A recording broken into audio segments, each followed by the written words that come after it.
bank holiday weekend in London, in the UK, which means I might be here all 3 days. Are you going to get sick of me? Who knows? Who knows? But yeah, we've got a lovely day today. As you can see, we've got lovely sunshine. Tomorrow's... and then Monday, I haven't checked, I'm not sure. Just for full disclosure, I didn't go for my walk on Friday. We had a rainy day this week as well, and tomorrow's going to be rainy. So really, I'll have missed 3 days this week. But I only feel bad about yesterday because I should have gone. But, you know, around my periods, I'm a lot more gentle with myself, and it's okay. It's all right. It's okay. But I have my, sometimes I don't keep my word to myself, and that's not good, but it's okay. The next day we just get back on the horse. Is that the expression? You should know that I'm not very hot on remembering expressions. I wish I was one of these people who could just remember idioms and parables and, yeah, idioms, but I never do. They're always a bit sketchy in my brain. This is a big topic. It's a huge topic, in fact, and I've thought about it a little bit, but I'm not sure I'm going to be coherent, but I'll try.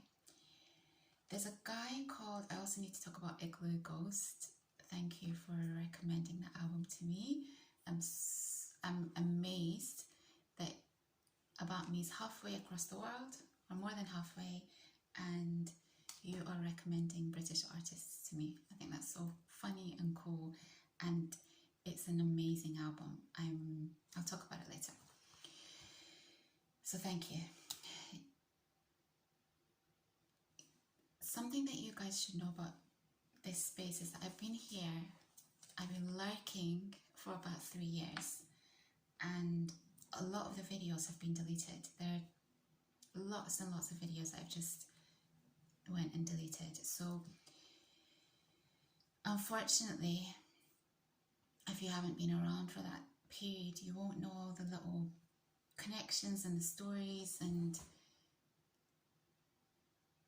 if the videos were up, I could just refer you to them, but they're not. So there was a video that I did, a voice note video, maybe a couple of months back, about 2 things that really affected me growing up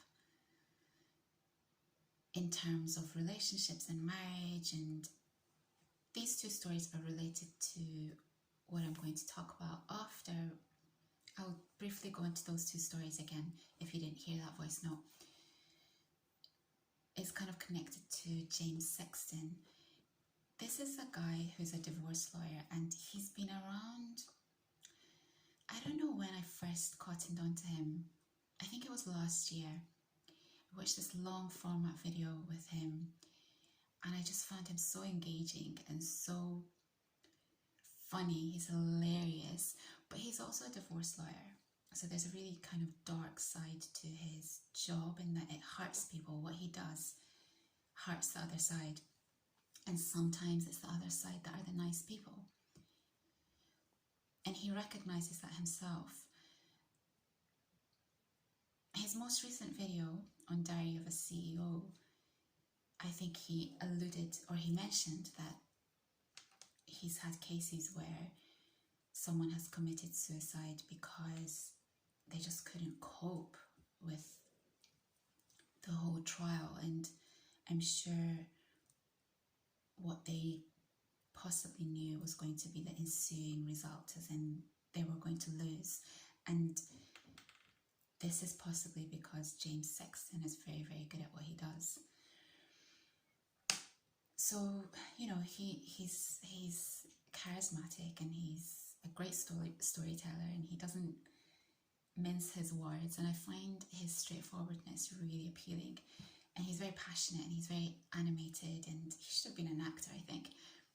But he's very different to, he's very American to me, you know. It's that they just say how they feel. So it's quite interesting to watch the contrast between him and Stephen Bartlett, the guy who does Diary of a CEO, because Stephen's just so mellow. And then you've got James Sexton, who's just But yeah, so I watched that, and I think the 2 months back when I talked in that voice note about these two incidents, and also this guy that I told you a story about, it was because maybe I'd been watching James Sexton. I'm not sure. But let me tell you briefly these two stories. I feel like this is going to be a long one, and I can't really timestamp it because it's all kind of interconnected. 1.25 is my recommendation to you. I tend to sound better at 1.25, but I know that there are people who listen to me at two times the speed. Knock yourself out.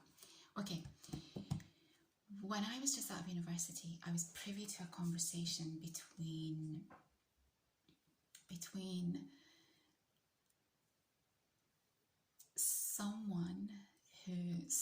this high net worth individual had spoken to someone about their personal life, and I was there at the time this conversation was happening. I was young.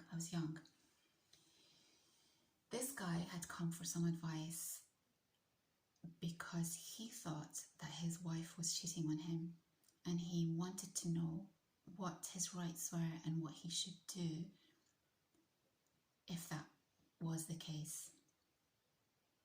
I'm guessing he's thinking about divorce and courts and all this kind of stuff. I remember feeling so shocked that I was allowed to be privy to this conversation, and that he was so calm when he was talking about this very personal matter. I also remember feeling so shocked that someone as attractive as him and as successful as him was being cheated on potentially. I just couldn't understand it.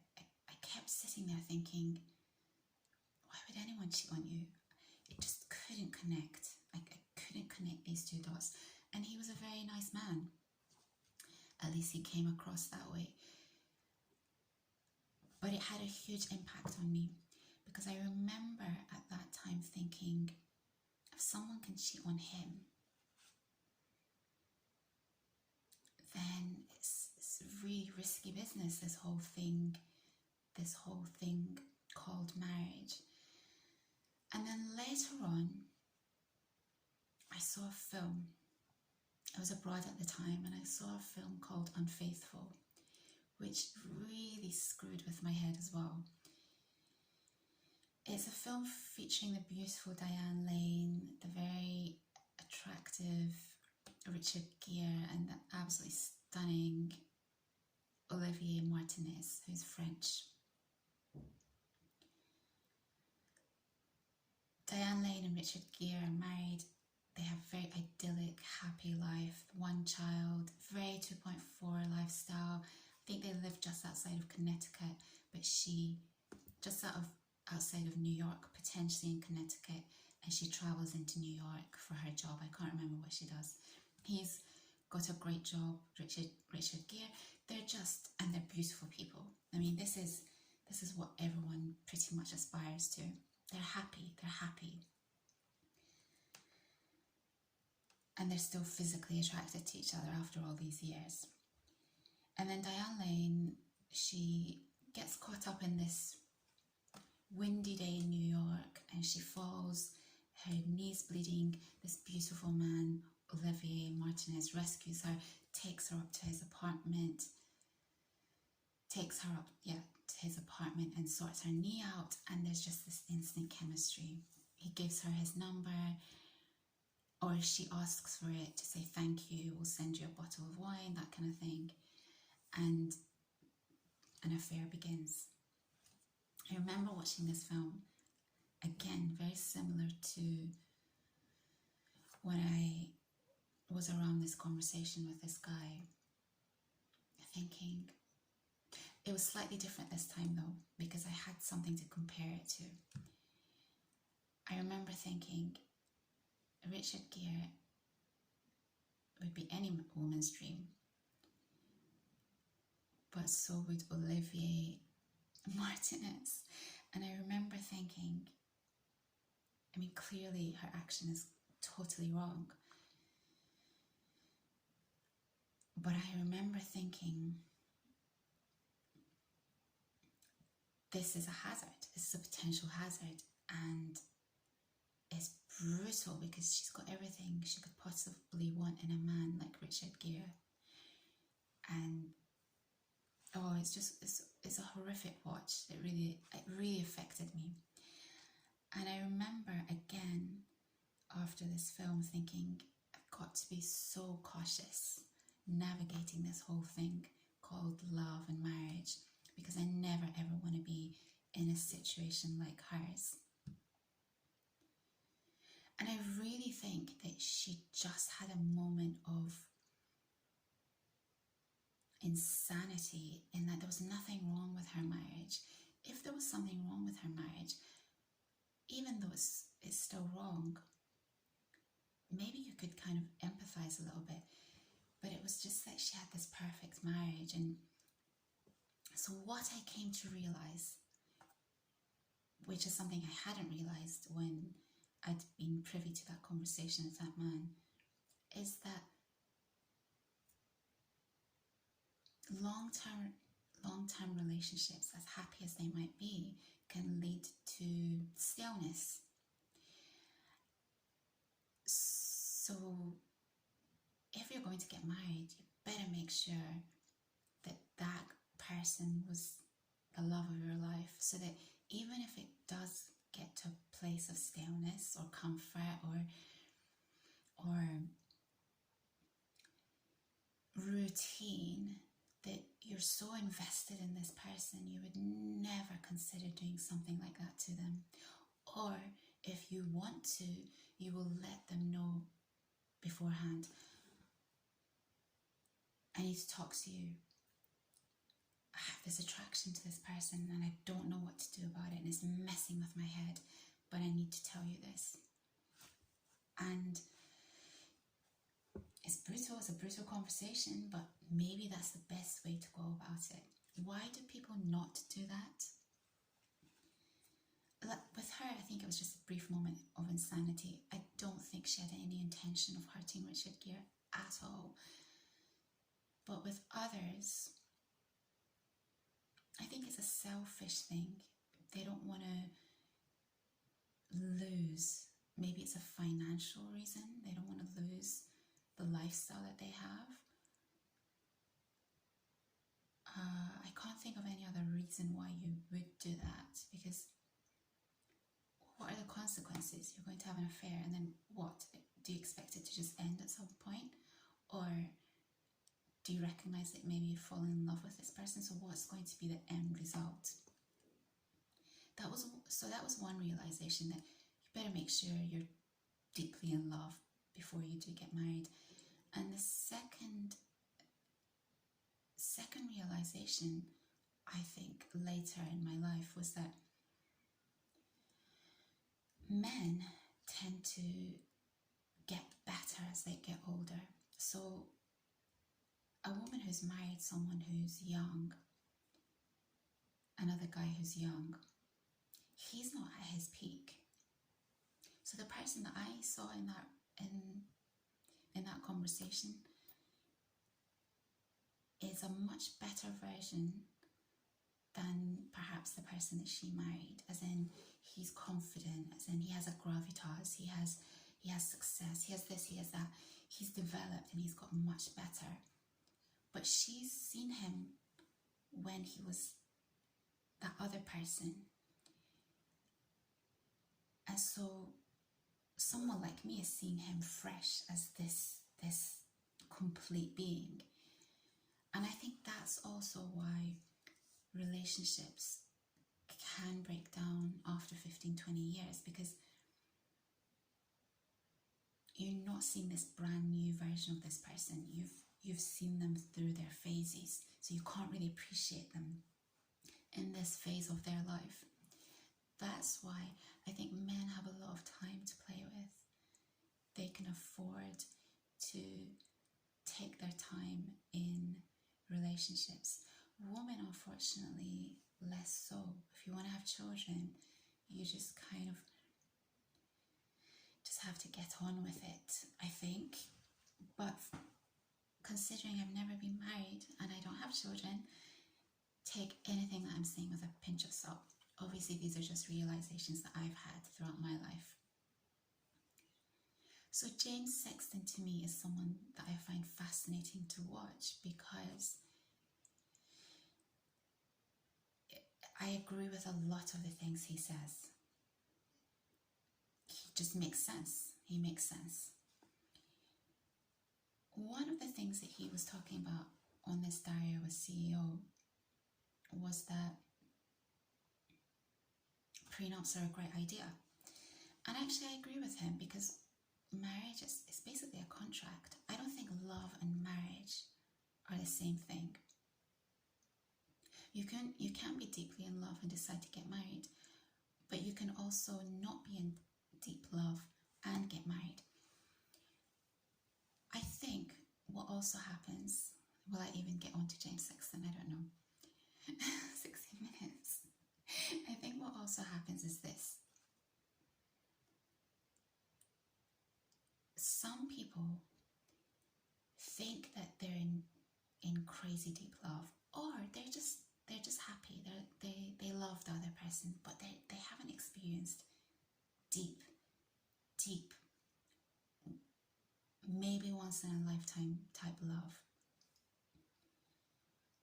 So they don't have anything to compare to, but because they're happy and they just love the other person, they get married.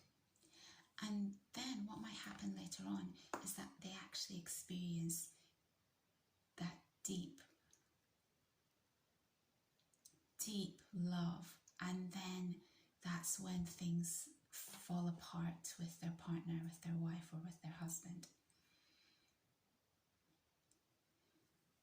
So if we can accept that love and marriage are not the same thing, one can lead to the other, but they're actually not the same thing. And if we can accept that marriage is basically a contract between two people, then it makes logical sense that prenups should be in place before you do get married.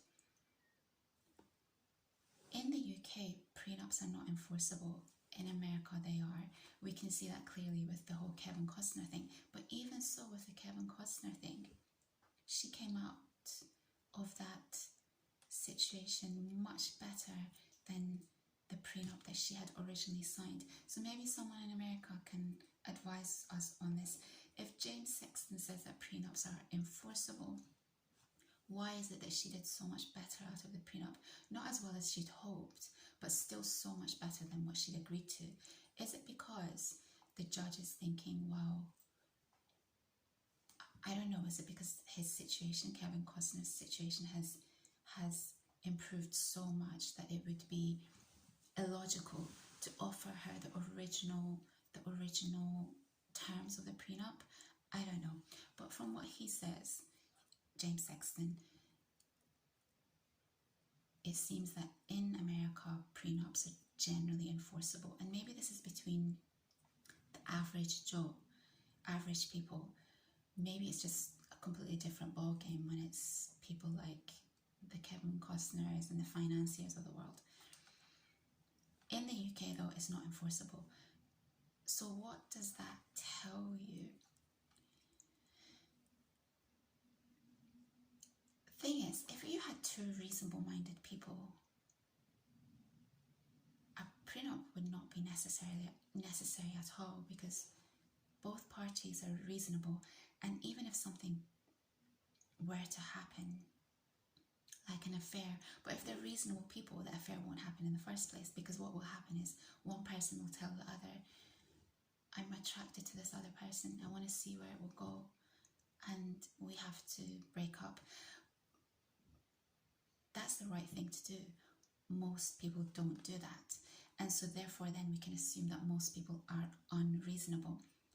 So if you are marrying someone that potentially has unreasonable characteristics, then prenups are really kind of essential. For the woman, They're essential because if she's giving up her career and you divorce, then she needs to be able to look after herself and the children. For the man, the prenup is essential because, well, if he's the one who's creating all the wealth in the family, even if he's just an average Joe, he can't end up in a much lesser living standard than the wife. That would be just completely unfair. For example, what happens a lot in the UK is that the wife ends up getting the house and the man has to rent or buy somewhere else, which for many people is not possible. So she's ended up with a better quality of life than the guy, and I find this a little bit uncomfortable. When it's people like Kevin Costner's of the world, money is of no issue. Give her what you think is reasonable and just move on. But the problem lies with the average person, because I think a marriage breaking down is a lot more costly for them. So what would be the solution? I think in the UK, for example, if the wife gets the house, eventually after the kids have grown up, she has to sell it, I think, and it has to be split. The proceeds of that sale have to be split equally, I think. I'm not exactly sure on this, but in the meantime, the father is suffering. So both people, both parties, the man and the woman, the man is getting children out of it that he cannot produce himself, and the woman needs a safe environment to be able to raise these kids. But if you really care about the other person, you don't want them to suffer in any way. And even if the marriage has broken down because of an affair, two wrongs don't make a right. So sometimes some people can become vicious, I think, because the other person has done them so wrong and they just want to punish the other person. I don't think that this is the right way, especially if you have children. But no matter whether you have children or not, it's not the right way. But if you do have children, it causes the children a lot more suffering. So ultimately, the moral of the story is try and marry someone reasonable if you are going to get married. James Sexton basically says that marriage has no purpose, pretty much, in modern day society. He doesn't completely go ahead and say that, because he suggests that he's a romantic at heart and he believes in romance and love. But, well, is he saying that because he's a divorce lawyer and he makes his money from people divorcing? He's quite a straightforward person, so you can read a lot in between the lines with him. I don't think he came up across as well in The Diary of a CEO, because when he started crying at the end, there was something slightly disingenuous about it. But overall, I find him to be a very straightforward person. And if you really listen to him, what he's saying is that there is no purpose to marriage in the modern day. I'm a romantic at heart. I acknowledge that marriage is basically a contract, and I don't think it's necessary if you're not going to have children. But if you are going to have children, well, obviously the wife needs to be protected in some way.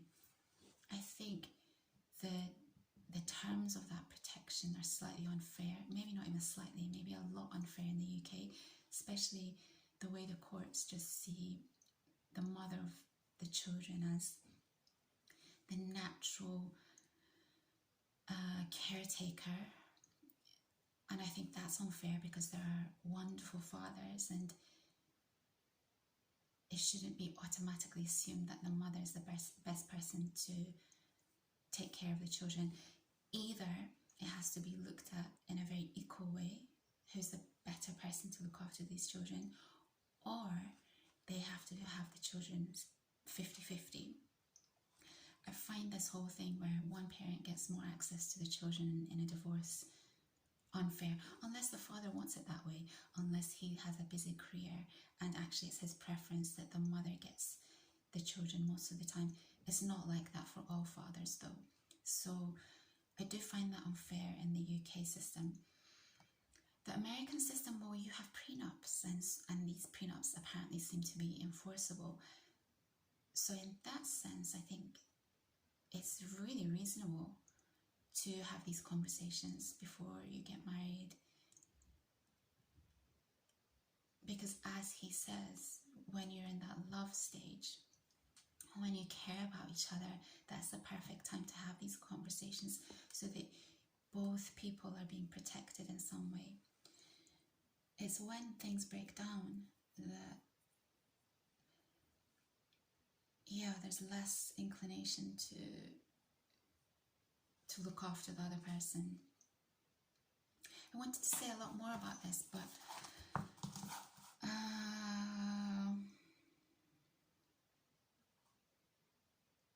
yeah, I think the thing about marriage is if you can accept that potentially, if you're just marrying someone you love, it's not like deep, deep, deep love, but maybe with even deep, deep, deep love, it could go awry at some point. I don't know. But if we can assume that marriages will last 10 to 15 years, maybe 20 years, and what both parties will get out of it is children, and if the woman's staying at home looking after the kids and the man's working, what he gets out of it is a free space to be able to focus on his career and build wealth, then surely both parties should be really, really happy and walk away thinking, we did a good job. We raised however number of children. You were able to focus on your career, and maybe the wife does something as well. And actually, I would say that with average Joes, and I don't use this term in a negative way, with the average person, the woman has to be really, really careful, because if she puts herself in a position where she's reliant on a man who doesn't have a high income and the marriage breaks down, she's in a lot of trouble. So yeah, I mean, it's complex stuff, it really is, but it's also really fascinating, and I can understand why he loves his job. I think apart from the fact that it's hard perhaps to see children suffering if you're a divorce lawyer, I can really understand why his job must be so exciting, because it's all about dealing with human emotion. And he basically, like he says, he's a part psychologist, part mediator, part friend, part confidant. And so intellectually, I think there's a lot of his job is just exciting. And when he talks about it with such passion, yeah, you can't help feeling like it's a great job to be in, as much as one can see so much suffering. He said something else that I really liked, just a couple of points. He talks about you've got to become really good at communication and conflict resolution. I agree.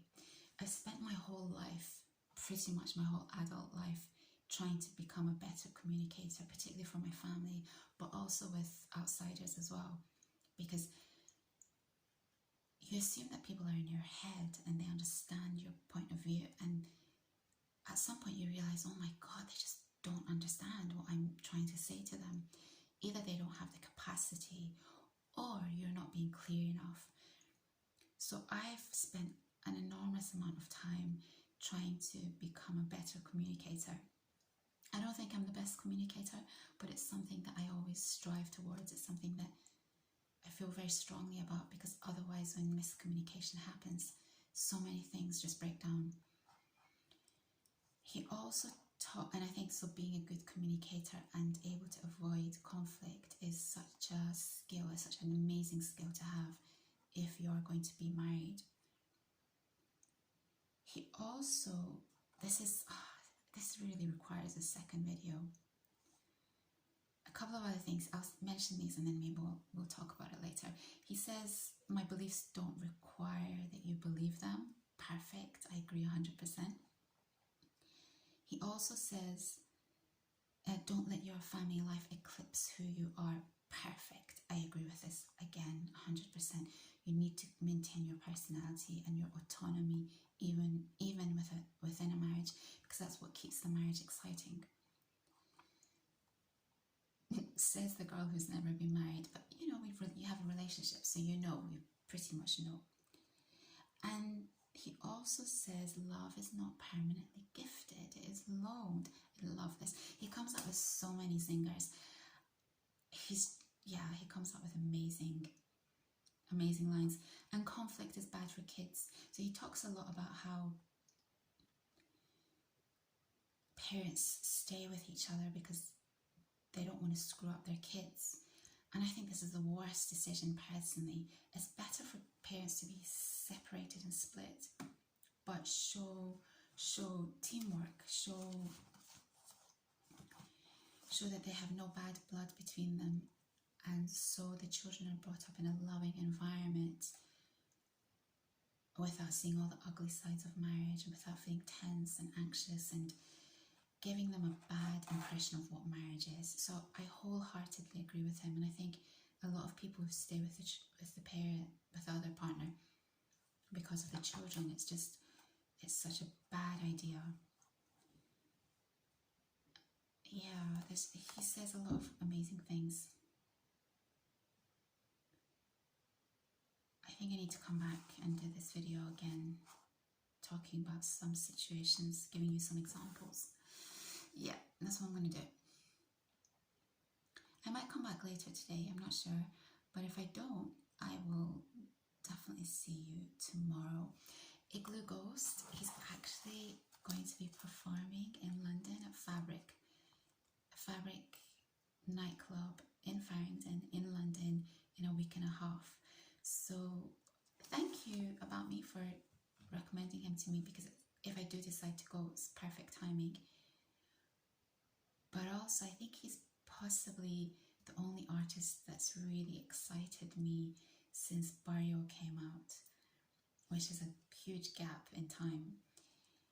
His music is futuristic to me. It's what I imagine future sounds like.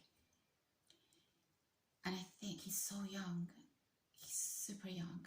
So I think he's going to have a lot of time to develop, and his future work is going to be so exciting. And because even though he's been producing for many years, I didn't realize he's not a new artist. He's been around for a long time. But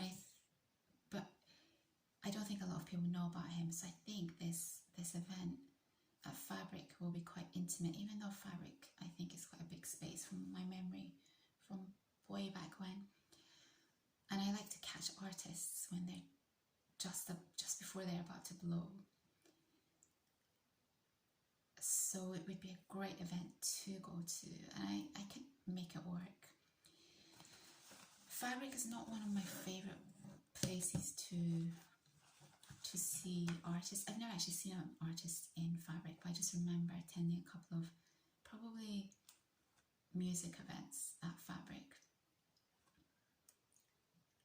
So I don't know, maybe my memory's sketchy, and I need to check the venue number, how many people are around. That gives me an idea of how big the event's going to be. Anything under 300, perfect. Anything over 300 doesn't really appeal to me.